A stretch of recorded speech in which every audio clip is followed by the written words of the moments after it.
अस्सलाम वालेकुम। Welcome to conflict card. दोस्तों, बात आज हम करने जा रहे हैं पाकिस्तान और अफगानिस्तान के दरमियान जो रिसेंटली क्लैशेस हुए 13 मई से लेकर 18 मई के दरमियान। ये जब क्लैश हो रहे थे या झड़पें हो रही थी अफगानिस्तान और पाकिस्तान के दरमियान, तब वहां के लोकल्स की एक वीडियो मंजर आम पर आती है जिसमें वो पाकिस्तान और तालिबान दोनों पर तनकीद कर रहे हैं।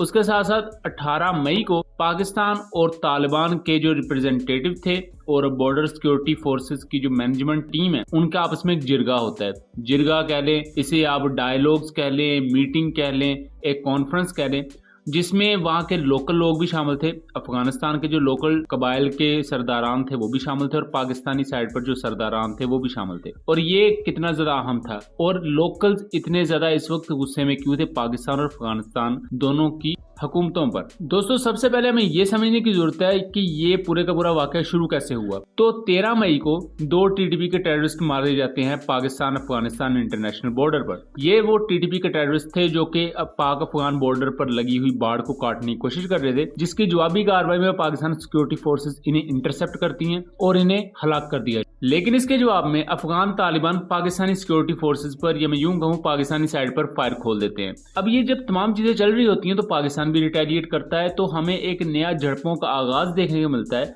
जो 13 मई से शुरू होता है। यहाँ अब पाकिस्तानी साइड पर ये इल्जाम लगाया जाता है कि तालिबान ने उन टीटीपी के टेररिस्ट को बचाने की कोशिश की। जब उन टीटीपी के टेररिस्ट को मारा गया क्योंकि वो पाकिस्तान की हदूद में दाखिल होने के लिए बाढ़ को काट रहे थे, और जाहिर बात अगर उन्हें ना रोका जाता तो पाकिस्तान में आके कोई टेरर एक्ट करते, सुसाइड बॉम्बिंग हो सकती थी। बहुत से वाकयात हमने रिसेंटली देखे हुए हैं। कोई मस्जिद, कोई दरगाह, कोई स्कूल, कुछ भी नहीं छोड़ा गया इनकी तरफ से। सो इन तमाम चीजों के चलते इनको रोकना जरूरी था। बट तालिबान ने इनको बचाने के लिए पाकिस्तानी साइड पर फायर खोले। उसके बाद एक ना थमने वाला सिलसिला शुरू होता है झड़पों का। रॉकेट प्रोपेल्ड गन्स तक को यूज किया जाता है। उसके बाद आर्टिलरी स्ट्राइक्स होती हैं इवन। और यहाँ सबसे ज्यादा जो जोर देखने में आता है वो कुर्रम एजेंसी में है। कुर्रम का एरिया अगर यहाँ देखा जाए तो पेशावर के करीब ही लग जाता है, लेकिन यहाँ बहुत ही अहम राहदारी है। और कुर्रम के बॉर्डर को समझने के लिए हम ये है कि आप ये समझें कि ये कोई एलओसी तरह का बॉर्डर नहीं है जैसे पाकिस्तान इंडिया का बॉर्डर है कि मिलिट्री बॉर्डर्स है, मिलिट्री की डिप्लॉयमेंट है, सब कुछ है। जो पाकिस्तान अफगानिस्तान के बॉर्डर्स हैं ये एक सरहद तो है ही, लेकिन उसके साथ साथ ये पब्लिक बॉर्डर्स हैं। मतलब कि यहाँ से अवाम एक जगह से दूसरी जगह भी जाती है, तिजारत भी होती है। सो ये सिविलियन बॉर्डर आप इन्हें कह सकते हैं। कुर्रम के एरिया में झड़पें बहुत ही ज्यादा शिद्दत इख्तियार कर जाती हैं। इन झड़पों के बारे में जो रिलायबल सोर्सेज है उन्होंने क्लेम किया हुआ है कि 20 से लेकर 30 अफगान तालिबान मारे जाते हैं पाकिस्तानी रिटेलिएटरी स्ट्राइक्स में, जबकि 2 के करीब पाकिस्तानी सोल्जर्स भी शहीद होते हैं, जबकि बहुत ज्यादा जख्मी होने की भी इतलात मौजूद है। इसके अलावा वहां के जो लोकल्स हैं, पाकिस्तानी साइड पर जो लोकल्स हैं, उन्होंने मुख्तलिफ मीडिया एजेंसीज को इंटरव्यू देते हुए कहा, जैसा कि समीर खान है, ये तरी मंगल एरिया के रेजिडेंट है। उन्होंने कहा कि जो अफगान साइड पर से शेलिंग हुई है और मोर्टर शेल्स फायर किए गए हैं वो सिविलियंस के घरों में भी गिरे हैं, जिसकी वजह से आम जो पाकिस्तानी लोग हैं उनका भी बहुत ज्यादा नुकसान हुआ है। और ये सिलसिला बहुत ज्यादा शिद्दत इस वजह से भी इख्तियार कर गया था क्योंकि 13 मई से पहले पाकिस्तान एयरफोर्स ने पक्तिया के रीजन में स्ट्राइक्स की थी और टीटीपी के लोग खुद माने थे कि पाकिस्तान एयरफोर्स ने स्ट्राइक की है और हमारे फाइटर्स को उसमें मारा है। अब यहाँ 2 आम चीजें थी। पहला तो टीटीपी के कुछ बहुत आम ठिकाने तबाह किए गए पाकिस्तान की तरफ से, और दूसरा ये भी साबित हुआ कि टीटीपी अफगानिस्तान में मौजूद है और एक दहशतगर्द मूवमेंट का अफगानिस्तान में होना ये जाहिर बात है पाकिस्तान की सोवरेनिटी के लिए खतरा है। अब इन तमाम झड़पों के चलते हमें ये देखने को मिलता है कि लोकल जो है, यानी पाकिस्तानी साइड पर जो अवाम है और जो अफगान साइड पर अवाम है, जिनके घर बार और जिनकी तिजारत बॉर्डर के बहुत ज्यादा करीब है, वो बहुत ज्यादा मुतासर होते हैं। इसको लेकर जो वहाँ के लोकल्स हैं वो एक वीडियो रिकॉर्ड कराते हैं, सोशल मीडिया पर वो काफी ज्यादा फैलती है। इस वीडियो में वो ये कहते हैं कि पाकिस्तान और अफगान तालिबान को टेबल पर आना चाहिए। जो एक लड़ाई इन्होंने शुरू की हुई है उससे सबसे ज्यादा नुकसान तो आम अवाम का हो रहा है, क्योंकि इन झड़पों में अगर देखा जाए तो 20 से 30 तक तालिबान अपनी जान गवा बैठे। क्या उससे कोई फायदा हुआ?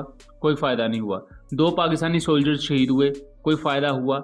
कोई फायदा नहीं हुआ। उसकी रीजन क्या है जी? 13 मई को टीटीपी के टेररिस्ट को बचाने के लिए तालिबान ने यह हरकत की और उसके बाद आपके सामने है हालात किस तरह खराब हुए।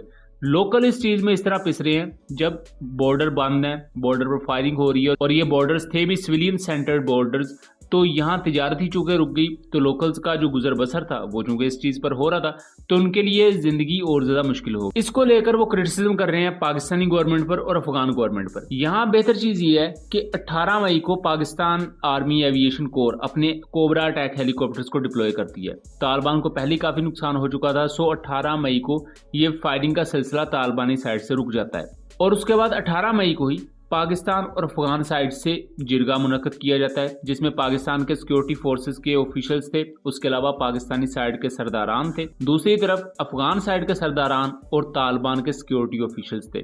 इस जिरगे में जो एल्डर्स हैं, मतलब कि जो बड़े हैं क्वाली एरियाज के, उन्होंने इस बात पर दोनों साइड्स को राजी किया है कि आप इस एक्सचेंज ऑफ फायर को रोकें। ये जो एक दूसरे के खिलाफ महाज खुला हुआ है, इसको रोका जाए ताकि आम आवाम को सुख का सांस आ। एंड यहाँ अच्छी चीज ये है कि पॉजिटिव रिस्पॉन्स आया पाकिस्तान की तरफ से भी एंड अफगानिस्तान की तरफ से भी, और फायरिंग का ये सिलसिला खत्म हो चुका है, रुक चुका है। और इसके बारे में अगर और कोई इस तरह की खबरें फैलाई जा रही हैं झूठी, तो वो मन घड़त हैं, उनमें कोई हकीकत नहीं है। अभी इस जिरगे का पहला राउंड हुआ है, इसका एक दूसरा सेशन भी मुनक्कद होगा जो कि बहुत जल्द मुनक्कद किया जाएगा।